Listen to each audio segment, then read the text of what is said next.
ওম শ্রী গণেশায় নমঃ। সংক্ষিপ্ত মহাভারতের এই পর্বে যুধিষ্ঠিরকে বেদব্যাসের উপদেশ, প্রতিশ্রুতি বিদ্যা লাভ করে অর্জুনের তপোবন যাত্রা এবং ইন্দ্রের তাকে পরীক্ষা করা আপনারা জানতে পারবেন। বৈশম্পায়ন বললেন, জন্মেজয়, পাণ্ডবরা এগিয়ে গিয়ে বেদব্যাসকে স্বাগত জানালেন ও আসনে বসিয়ে বিধিসম্মতভাবে তাকে পূজা করলেন। বেদব্যাস ধর্মরাজ যুধিষ্ঠিরকে বললেন, প্রিয় যুধিষ্ঠির, আমি তোমার মনের কথা জানি, তাই আমি তোমার কাছে এসেছি। তোমার মনে ভীষ্ম, দ্রোণাচার্য, কৃপাচার্য, কর্ণ, অশ্বত্থামা এবং দুর্যোধন ইত্যাদির যে ভয় আছে, আমি শাস্ত্ররীতির সাহায্যে তা দূর করব। তুমি আমার উপদেশ মেনে চলো, তোমার মনের সমস্ত আশঙ্কা দূর হবে। এই বলে তিনি যুধিষ্ঠিরকে নির্জন স্থানে নিয়ে গিয়ে বলতে লাগলেন, যুধিষ্ঠির, তুমি আমার শরণাগত শিষ্য, তাই আমি তোমাকে মূর্তিমান সিদ্ধির সমান প্রতিশ্রুতি নামক বিদ্যা দান করছি। তুমি এই বিদ্যা অর্জুনকে শিখিয়ে দাও। এই বলে বলীয়ান হয়ে সে তোমাদের শত্রুর কাছ থেকে রাজ্য উদ্ধার করবে। অর্জুন তপস্যা এবং পরাক্রমের সাহায্যে দেব দর্শনের যোগ্যতা সম্পন্ন। সে নারায়ণের সহচর মহাতপস্বী ঋষি নর। তাকে কেউ হারাতে পারবে না, সে অচ্যুত স্বরূপ। সুতরাং তুমি অর্জুনকে অস্ত্রবিদ্যা শিক্ষা করার জন্য ভগবান শঙ্কর, দেবরাজ ইন্দ্র, বরুণ, কুবের এবং ধর্মরাজের কাছে পাঠাও। সে ওদের কাছ থেকে অস্ত্র প্রাপ্ত করে অত্যন্ত পরাক্রমশালী হয়ে উঠবে। এখন তোমাদের কোনো দূর বনে গিয়ে বাস করতে হবে, কেননা তপস্বীদের চিরকাল এক স্থানে থাকা দুঃখদায়ক হয়। এই কথা বলে ভগবান বেদব্যাস রাজা যুধিষ্ঠিরকে প্রতিশ্রুতিবিদ্যা দান করে তাদের কাছ থেকে বিদায় নিয়ে অন্তর্হিত হলেন। ধর্মাত্মা যুধিষ্ঠির ভগবান ব্যাসের উপদেশ অনুসারে মন্ত্র জপ ও মনন করতে লাগলেন। এতে তার মন অত্যন্ত প্রসন্ন হলো। তারা এবার দ্বৈতবন থেকে রওনা হয়ে সরস্বতী তীরে কাম্যক বনে গেলেন। বেদজ্ঞ এবং তপস্বী ব্রাহ্মণরাও তাদের অনুসরণ করে সেখানে এলেন। সেই স্থান থেকে তারা মন্ত্রী এবং সেবকদের সঙ্গে নিয়ে পিতৃপুরুষ, দেবতা ও ব্রাহ্মণগণের সেবা করতে লাগলেন। বেদব্যাসের উপদেশ অনুসারে ধর্মরাজ একদিন অর্জুনকে একান্ত ডেকে বললেন, অর্জুন, ভীষ্ম, দ্রোণাচার্য, কৃপাচার্য, কর্ণ, অশ্বত্থামা প্রমুখ মহারথীরা অস্ত্রশস্ত্রে অত্যন্ত কুশল। দুর্যোধন বিভিন্নভাবে তাদের বশীভূত করেছে। আমাদের শুধু তুমিই ভরসা। আমি তোমাকে এক গুপ্তবিদ্যা জানাচ্ছি। ভগবান বেদব্যাস আমাকে এই বিদ্যা দান করেছেন। তুমি খুব সাবধানে এই মন্ত্র আমার কাছে শিখে নাও এবং এটি প্রয়োগ করে সময় মতো দেবতাদের কৃপা লাভ করো। এর জন্য তুমি কঠোরভাবে ব্রহ্মচর্য পালনপূর্বক ধনুক, বাণ, কবচ ও খড়গ নিয়ে সাধকের ন্যায় উত্তরাঞ্চলে প্রস্থান করো। সেখানে তুমি কঠোর তপস্যা দ্বারা মনকে পরমাত্মাতে লীন করে দেবতাদের কৃপা লাভ করো। বৃত্তাসুরের থেকে ভীত হয়ে দেবতারা তাদের সমস্ত অস্ত্র ইন্দ্রকে সমর্পণ করেছেন, তাই সমস্ত অস্ত্রশস্ত্র ইন্দ্রের কাছেই আছে। তুমি ইন্দ্রের শরণ গ্রহণ করো, তিনি প্রসন্ন হলে তোমাকে সব অস্ত্র দেবেন। তুমি আজই মন্ত্র দীক্ষা নিয়ে ইন্দ্রদেবকে দর্শনের নিমিত্ত রওনা হয়ে যাও। ধর্মরাজ সংযমশীল অর্জুনকে শাস্ত্রবিধি অনুসারে ব্রত পালন করিয়ে গুপ্ত মন্ত্র শিখিয়ে দিলেন এবং ইন্দ্রকিল যাওয়ার নির্দেশ দিলেন। অর্জুন গান্ডীব, ধনুক, অক্ষয় তুনীর এবং কবচে সুসজ্জিত হয়ে প্রস্তুত হলেন। সেই সময় দ্রৌপদী অর্জুনের কাছে এসে বললেন, হে বীর, পাপী দুর্যোধন পূর্ণ সভাকক্ষে আমাকে অনেক অনুচিত কটুবাক্য বলেছে। আমি যদিও তাতে অত্যন্ত দুঃখিত হয়েছি, তবু তোমার বিরহ ব্যথা তার থেকেও অনেক বেশি। কিন্তু আমাদের সুখ দুঃখে তুমিই একমাত্র সহায়। আমাদের জীবন যাপন, রাজ্য এবং ঐশ্বর্য লাভ তোমার পুরুষার্থের উপর নির্ভর।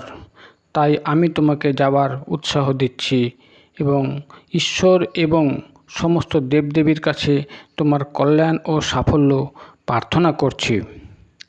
অর্জুন ভাইদের এবং পুরোহিত ধৌমকে ডান দিকে রেখে গান্ডীব ধনুক হাতে নিয়ে উত্তর পথে যাত্রা করলেন।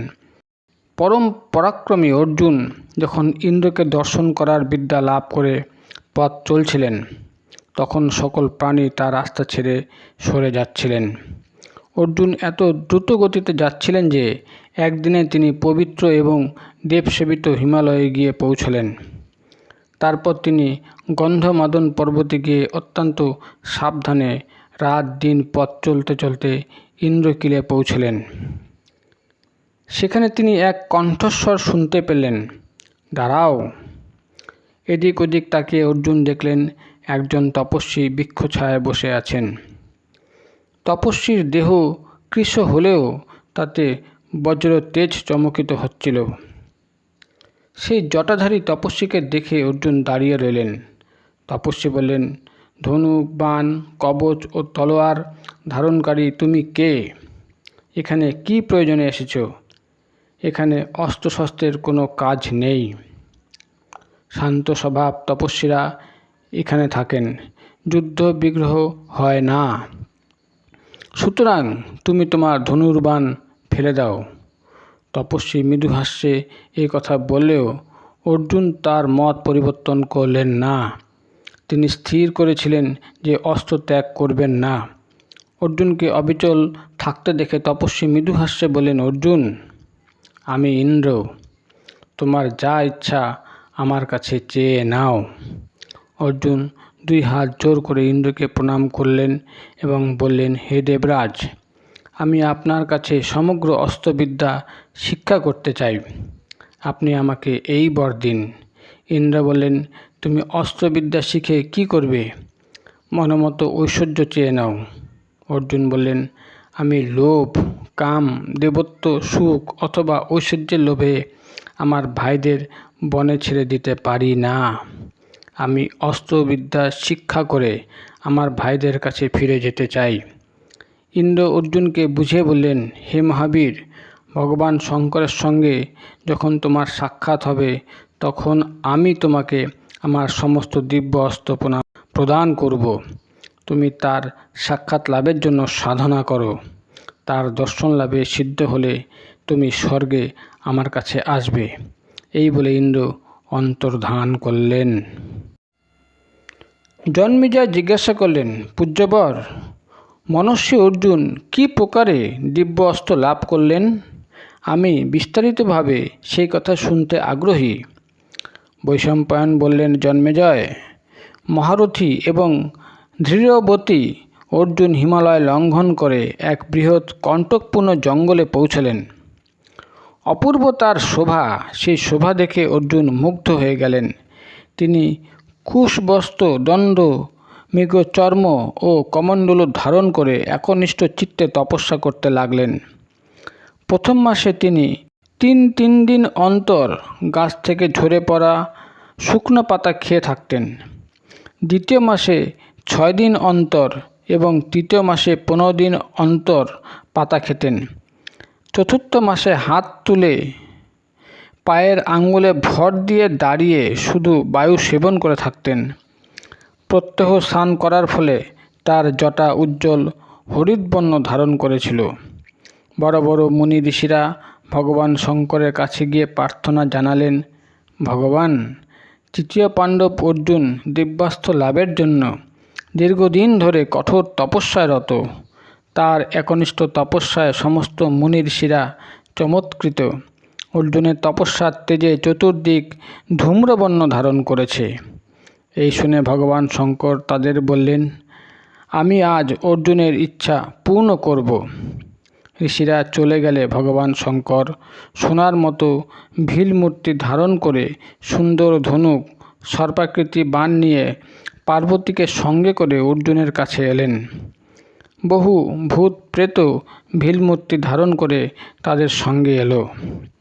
ভিলবেশধারী ভগবান শঙ্কর অর্জুনের কাছে এসে দেখলেন যে মুখ দানব জঙ্গলি শূকরের রূপ ধারণ করে তপস্বী অর্জুনকে হত্যার চেষ্টা করছে। অর্জুনও শূকরটিকে দেখেছিলেন। অর্জুন গান্ডীবে সর্পাকৃত বাণ লাগিয়ে ধনুকে টঙ্কার দিয়ে বলেন, দুষ্ট, তুমি আমার মতো নিরপরাধকে মারতে চাও? আমি তোমাকে এখনই যমের দুয়ারে পাঠাচ্ছি। এই বলে যেই তিনি বাণ ছুটতে গেলেন, ভিলবেশী শিব তাকে থামিয়ে দিয়ে বললেন, আমি আগেই একে মারব বলে স্থির করেছি, তুমি একে মেরো না। অর্জুন ভিলের কথায় কর্ণপাত না করে শূকরের উপর বাণ ছুড়লেন। শিবও তৎক্ষণাৎ তার বজ্রবাণ চালালেন। দুটি বাণই মুখ দানবের দেহের উপর ধাক্কা খেল। ভয়ঙ্কর আওয়াজ হলো। তারপর অসংখ্য বাণের আঘাতে শূকরটি ভয়ঙ্কর দানবের রূপে প্রকটিত হয়ে মারা গেল। অর্জুন তখন ভিলের দিকে তাকিয়ে বললেন, তুমি কে? এইসব লোকেদের সঙ্গে নির্জন বনে কেন ঘুরে বেড়াচ্ছ? এই শূকর আমাকে বধ করতে এসেছিল, আমি তাই আগেই ওকে বধ করার সিদ্ধান্ত করি। তুমি কেন একে হত্যা করতে চেয়ে আমার সঙ্গে দ্বন্দ্ব করলে? আমি তোমাকেও যুদ্ধে পরাস্ত করব। ভিল বলল, আমি তোমার আগে এই শূকরকে মেরেছি। তোমার থেকে আগেই আমি একে মারব স্থির করেছিলাম।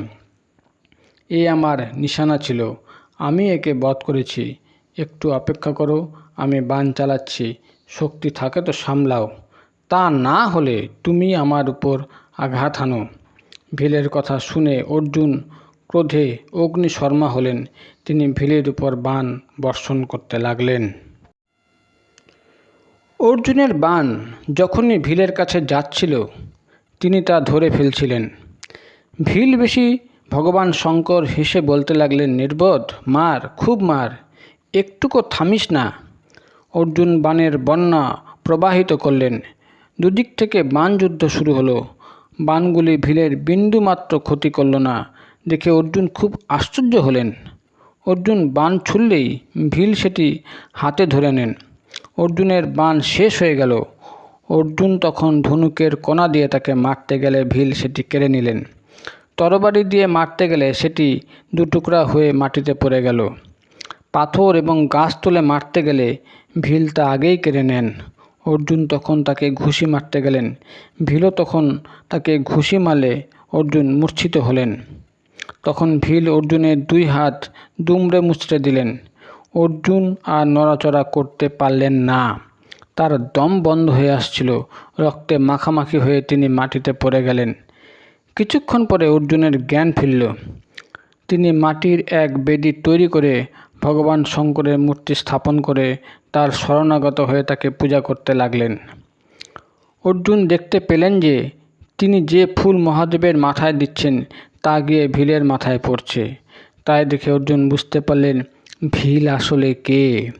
তিনি অত্যন্ত প্রসন্ন চিত্তে ভিলের চরণে প্রণাম জানালেন। ভগবান শঙ্কর প্রসন্ন হয়ে আহত অর্জুনকে মেঘগম্ভীর স্বরে বললেন, অর্জুন, তোমার অনুপম কর্মে আমি সন্তুষ্ট হয়েছি। তোমার মতো শূরবীর ক্ষত্রিয় আর দ্বিতীয় নেই। তোমার তেজ ও বল আমারই মতো। আমি তোমার উপর প্রসন্ন হয়েছি। তুমি আমার স্বরূপ দর্শন করো। তুমি সনাতন ঋষি। তোমাকে আমি দিব্য জ্ঞান প্রদান করছি। এর প্রভাবে তুমি শত্রুদের এবং দেবতাদেরও পরাজিত করতে সক্ষম হবে। আমি প্রসন্ন হয়ে তোমাকে এমন এক অস্ত্র দিচ্ছি যা কেউ নিবারণ করতে পারবে না। তুমি মুহূর্তের মধ্যে আমার এই অস্ত্র ধারণ করতে পারবে। তারপর অর্জুন ভগবতী পার্বতী এবং ভগবান শঙ্করের দর্শন লাভ করলেন। তিনি নতজানু হয়ে পরম প্রার্থিত শঙ্করের চরণ স্পর্শ করলেন। অর্জুন ভগবান শঙ্করকে প্রসন্ন করার জন্য তার স্তুতি করতে লাগলেন। প্রভু, আপনি দেবাদিদেব মহাদেব। আপনি জগতের মঙ্গলকারী ও নীলকণ্ঠী জটাধারী। আপনি কারণ সমূহেরও কারণ, ত্রিনেত্র এবং ব্যাপ্তিস্বরূপ, দেবতাদের আশ্রয় এবং জগতের মূল কারণ। আপনাকে কেউ পরাজিত করতে পারে না। আপনি শিব, আপনি বিষ্ণু। আমি আপনার চরণে প্রণাম করি। আপনি দক্ষযজ্ঞ বিধ্বংসক ও হরিহর স্বরূপ। আপনি সর্বস্বরূপ ভক্তবৎসল পিনাক পানি। আপনি সূর্যস্বরূপ শুদ্ধ মূর্তি এবং সৃষ্টির বিধাতা। আমি আপনার চরণে প্রণাম করি। আপনি সর্বভূত মহেশ্বর, সর্বেশ্বর, কল্যাণকারী, পরম কারণ, স্থূল সূক্ষ্ম স্বরূপ। আমি আপনার কাছে ক্ষমা প্রার্থনা করি, আমায় ক্ষমা করুন। আপনার দর্শনের আশায় আমি এই পর্বতে এসেছি। আমি অজ্ঞানতাবশত আপনার সঙ্গে যুদ্ধ করার সাহস করেছি। দয়া করে আমার অপরাধ নেবেন না। আমি আপনার শরণাগত, আমাকে ক্ষমা করুন। অর্জুনের স্তুতি শুনে ভগবান শঙ্কর হেসে অর্জুনের হাত ধরে বললেন, ক্ষমা করলাম। তারপর ভগবান অর্জুনকে সস্নেহে আলিঙ্গন করলেন। ভগবান শঙ্কর বললেন, অর্জুন, তুমি নারায়ণের নিত্য সহচর নর, পুরুষোত্তম বিষ্ণু এবং তোমার পরম তেজের আধারেই জগৎ টিকে আছে। ইন্দ্রের অভিষেকের সময় তুমি এবং ভগবান শ্রীকৃষ্ণ ধনুক দিয়ে দানব নাশ করেছিলে। আজ আমি মায়ার সাহায্যে ভীল রূপ ধারণ করে তোমারই উপযুক্ত গাণ্ডীব ধনুক এবং অক্ষয় তুনীর কেড়ে নিয়েছি। তুমি এবার সেগুলি নেও। তোমার শরীরও নিরোগ ও সুস্থ হবে। আমি তোমার উপর প্রসন্ন হয়েছি। তোমার ইচ্ছামতো বর চেয়ে নাও। অর্জুন বললেন, ভগবান, আপনি আমার প্রতি যদি প্রসন্ন হয়ে বর প্রদান করতে চান, তাহলে আমাকে আপনার পাশুপত অস্ত্র প্রদান করুন। এই ব্রহ্মশির অস্ত্র প্রলয়ের সময় জগৎ নাশ করে। সেই অস্ত্রের সাহায্যে আমি আগামী যুদ্ধে সকলকে যাতে পরাজিত করতে পারি, সেই আশীর্বাদ করুন। এই অস্ত্রের সাহায্যে রণভূমিতে আমি দানব, রাক্ষস, ভূত, পিশাচ, গন্ধর্ব এবং সর্পকুল ভস্ম করে দেব। আমি জানি, মন্ত্রপুত করে নিক্ষেপ করলে এই পাশুপত অস্ত্র দিয়ে হাজার হাজার ত্রিশূল, ভয়ঙ্কর গদা এবং সর্পাকৃতি বাণ নিক্ষিপ্ত হয়ে থাকে। আমি এই পাশুপত অস্ত্রের সাহায্যে ভীষ্ম, দ্রোণ, কৃপাচার্য এবং দুর্মুখ কর্ণের সঙ্গে যুদ্ধ করব। ভগবান শঙ্কর বললেন, বীর অর্জুন, আমি তোমাকে আমার প্রিয় পাশুপত অস্ত্র প্রদান করছি, কারণ তুমি এর ধারণ, প্রয়োগ এবং উপসংহারের অধিকারী। ইন্দ্র, যমরাজ, কুবের, বরুণ এবং বায়ুও এই অস্ত্র ধারণ, প্রয়োগ ও উপসংহারে সক্ষম নয়। তাহলে মানুষের আর কি কথা? আমি তোমাকে এই অস্ত্র দিলেও তুমি সহসা এটি কারো উপর প্রয়োগ করো না। অল্প শক্তি মানুষের উপর এটি প্রয়োগ করলে এটি সমস্ত জগৎ ধ্বংস করে ফেলবে। যদি সংকল্প, বাক্য, ধনুক অথবা দৃষ্টি দ্বারা কোনোভাবে শত্রুর উপর এটি প্রয়োগ করা হয়, তাহলেও এটি তাকে নাশ করে ফেলে। অর্জুন স্নান করে পবিত্র হয়ে ভগবান শঙ্করের কাছে এসে বললেন, এবার আমাকে পাশুপত অস্ত্র শিক্ষা দিন। মহাদেব অর্জুনকে তার প্রয়োগ থেকে উপসংহার পর্যন্ত সমস্ত তত্ত্ব রহস্য বুঝিয়ে দিলেন। মূর্তিমান কালের মতো পাশুপত অস্ত্র অর্জুনের কাছে এলো এবং অর্জুন তা গ্রহণ করলেন। সেই সময় পর্বত, বন, সমুদ্র, নগর, গ্রাম এবং খনি সমস্ত পৃথিবী আলোড়িত হলো। ভগবান শঙ্কর অর্জুনকে স্বর্গে যাওয়ার নির্দেশ দিলেন। তিনি ভগবান শঙ্করকে প্রণাম করে হাত জোড় করে দাঁড়ালে ভগবান তাকে নিজ হাতে গাণ্ডীব ধনুক দিয়ে আকাশমার্গে অন্তর্ধান হলেন। তখনকার অর্জুনের মানসিক অবস্থার বর্ণনা হয় না। তিনি ভাবছিলেন, আজ ভগবান শঙ্করের দর্শন লাভ হয়েছে।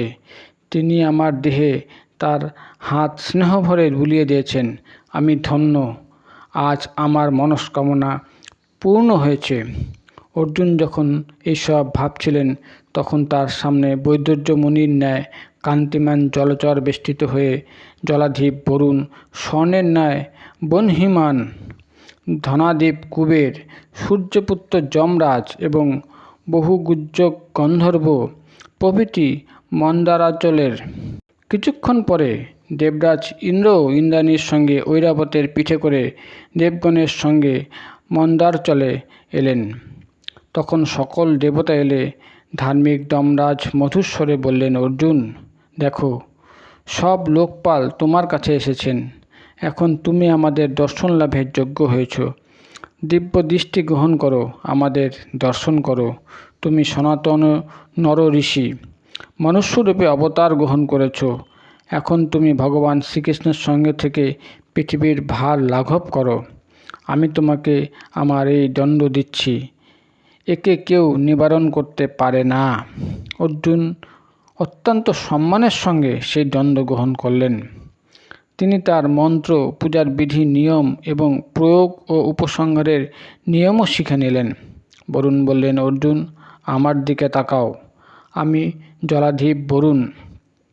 আমার বারুণ পাশ যুদ্ধে কখনো নিষ্ফল হয় না। তুমি এটি গ্রহণ করো, এর প্রয়োগ বিধি শিখে নাও। তারকাসুরের সঙ্গে ঘোর যুদ্ধে আমি এই পাশের সাহায্যে হাজার হাজার দৈত্যকে বন্দী করেছিলাম। তুমি এর সাহায্যে যাকে ইচ্ছা বন্দী করতে পারো। অর্জুন পাশ স্বীকার করে নিলে ধনাদীপ কুবের বললেন, অর্জুন তুমি ভগবানের নররূপ।